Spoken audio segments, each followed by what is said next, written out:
क्या आपने कभी ऐसा सपना देखा है जो देखने में नामुमकिन लगे? एक ऐसा सपना जो आपको अपनी सीमाओं से परे ले जाए।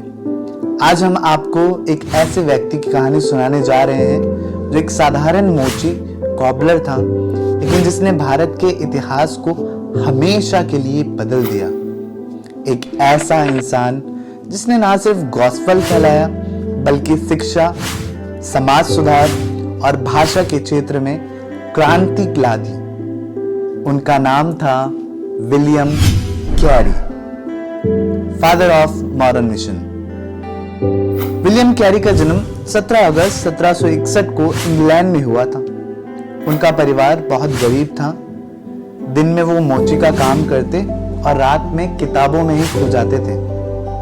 लेकिन एक दिन जब उन्होंने बाइबल में ये वचन पढ़ा, Go into all the world and preach the gospel to every creature, Mark chapter 16 verse 15, उनका दिल धड़क उठा। उन्हें महसूस हुआ कि ये बुलाहट सिर्फ चर्च के पादरियों के लिए नहीं बल्कि उनके लिए भी थी। लेकिन क्या एक साधारण मोची इस बुलाहट को पूरा कर सकता था? जब कैरी ने मिशनरी बनने की इच्छा जताई तो लोगों ने उनका मजाक उड़ाया।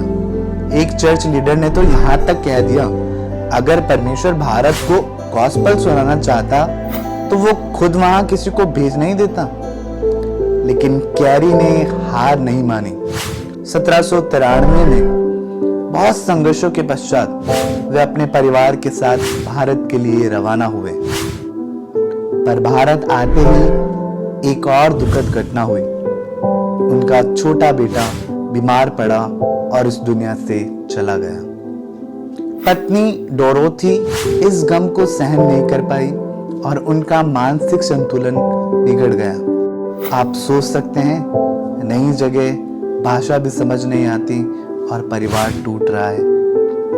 लेकिन कैरी ने खुद को टूटने नहीं दिया। उन्होंने कहा, "We must not mind a little suffering for Christ's sake." Carry जानते थे कि अगर भारतीय लोगों को परमेश्वर का वचन समझाना है तो बाइबल को उनकी भाषा में अनुवाद करना होगा।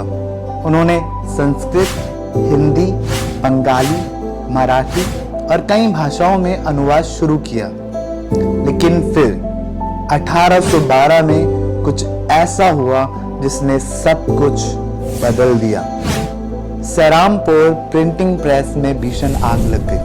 कैरी जब पहुंचे तो उन्होंने देखा सालों की मेहनत, उनका पूरा अनुवाद कार्य, दुर्लभ शब्दकोश, बाइबल की प्रतियां सब जलकर राख हो चुका था।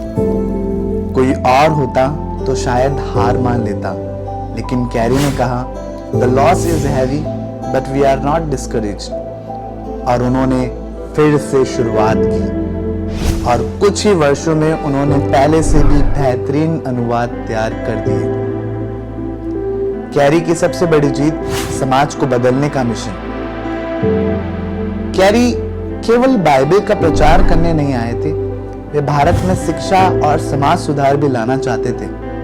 उन्होंने भारत में पहली प्रिंटिंग प्रेस की शुरुआत की, पहला हिंदी अखबार निकाला, पहला कॉलेज सेरामपुर कॉलेज स्थापित किया। लेकिन उनकी सबसे बड़ी जीत थी सती प्रथा का अंत। उन्होंने अंग्रेज सरकार को मजबूर किया कि इस अमानवीय प्रथा को 1830 में हमेशा के लिए बंद कर दिया जाए। कैरी की विरासत आज भी जीवित है। विलियम कैरी की मेहनत सिर्फ उनके जीवन तक सीमित नहीं रही। आज भी लाखों भारतीय लोग बाइबल को अपनी भाषा में पढ़ सकते हैं कैरी के अनुवाद की वजह से। उन्होंने कहा था, "Expect great thing from God and attempt great thing for God." दोस्तों, कैरी का जीवन हमें सिखाता है कि अगर आपके पास एक सपना है तो परमेश्वर आपको उस सपने को पूरा करने के लिए शक्ति भी देगा। तो क्या हम भी अपने जीवन में परमेश्वर के लिए कुछ महान करने का सपना देख सकते हैं? अगर आपको ये प्रेरणादायक मिशनरी जीवन गाथा पसंद आई तो इसे लाइक करें, कमेंट करें और अपने दोस्तों व परिवार के साथ शेयर करें। और हाँ, ऐसी और भी अद्भुत बाइबल फैक्ट के लिए और मिशनरी कहानियों के लिए सब्सक्राइब करें हमारे चैनल बाइबल फैक्ट फाइल को बेल आइकन भी दबा लीजिए ताकि आपको हर नई वीडियो की नोटिफिकेशन मिलती रहे। हम फिर मिलेंगे एक और महान मिशनरी की कहानी के साथ। तब तक गॉड ब्लेस यू। परमेश्वर आपको आशीष दे।